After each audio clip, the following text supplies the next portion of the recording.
सोचिए, जिसे हीरो कहा जाए वो जीरो भी ना निकले, हिस्ट्री शीटर क्रिमिनल निकल जाए। ठीक यही मामला हुआ उत्तर प्रदेश में।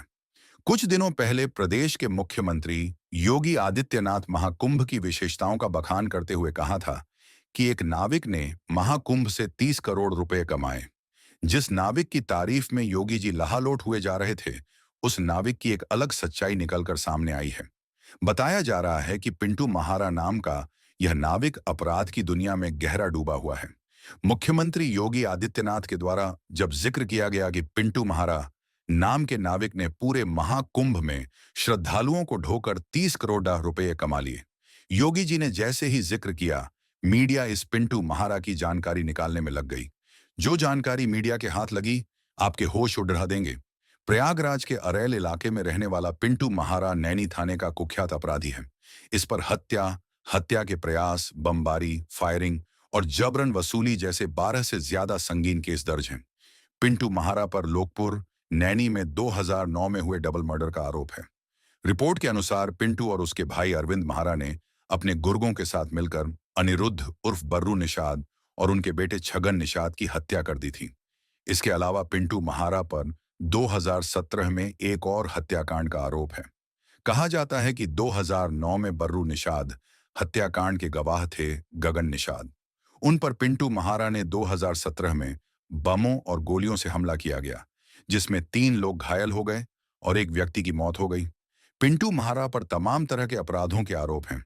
उसने 2022 में जेल में रहते हुए बर्रू निषाद के परिवार को धमकाया कि वे उसके पक्ष में गवाही दें, वरना अंजाम बुरा होगा।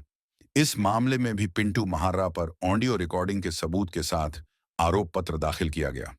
सबसे अधिक हैरान करने वाली बात यह है कि पिंटू महारा अपने परिवार में अकेला शख्स नहीं है जिस पर अपराध के आरोप दर्ज हैं। बताया जाता है कि उसका पूरा परिवार ही दलदल में ढंसा हुआ है। पिंटू महारा के पिता बच्चा महारा पर भी कई केस दर्ज थे। वह भी हिस्ट्री शीटर था और जेल में ही उसकी मौत हो गई थी। इस आपराधिक गैंगवार में पिंटू महारा के बड़ा भाई आनंद महारा को यमुना नदी में नाव में मार दिया गया था। पिंटू महारा का दूसरा भाई अरविंद महारा नैनी थाने का कुख्यात अपराधी है। रही बात कुंभ में कमाने की, तो पिंटू ने 2019 का अर्ध कुंभ मेला देखा था। श्रद्धालुओं की भीड़ देखते हुए और उससे सीखते हुए उसने अपने परिवार में पहले से मौजूद कुल 70 नावों को लगभग दोगुना बढ़ाकर 130 कर लिया था। 2019 में लगभग 24 करोड़ लोग प्रयागराज पहुंचे थे। 2025 में यह संख्या बढ़कर 66 करोड़ हो गई। भीड़ के इस तरह बढ़ने का पूरा फायदा उठाया पिंटू और उसके परिवार।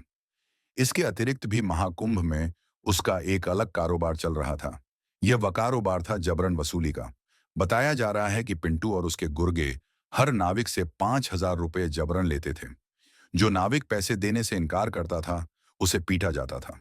एक नाविक ने पुलिस में शिकायत भी की, पहले भी 60,000 जबरन ली गए। बताया जा रहा है कि पिंटू महारा ने खुलेआम महाकुंभ के नाविकों को धमकी दे रखी। अगर किसी नाविक ने जबरन वसूली के पैसे देने से इनकार किया तो उसकी जान जा सकती है, उसे ठिकाने लगाया जा सकता है।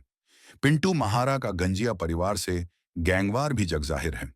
गंजिया परिवार के पप्पू गंजिया की जान एक बार गांव-घाट पर पिंटू महारा के हमले में जाते जाते बची।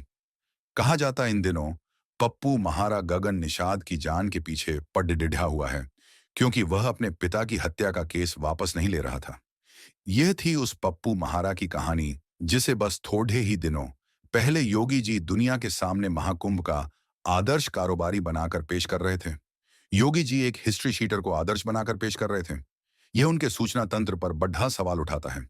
क्या प्रदेश के मुख्यमंत्री इतना जानने की जहमत नहीं उठा सकते कि वे जिसकी बात कर रहे हैं वह आदमी सही है या गलत?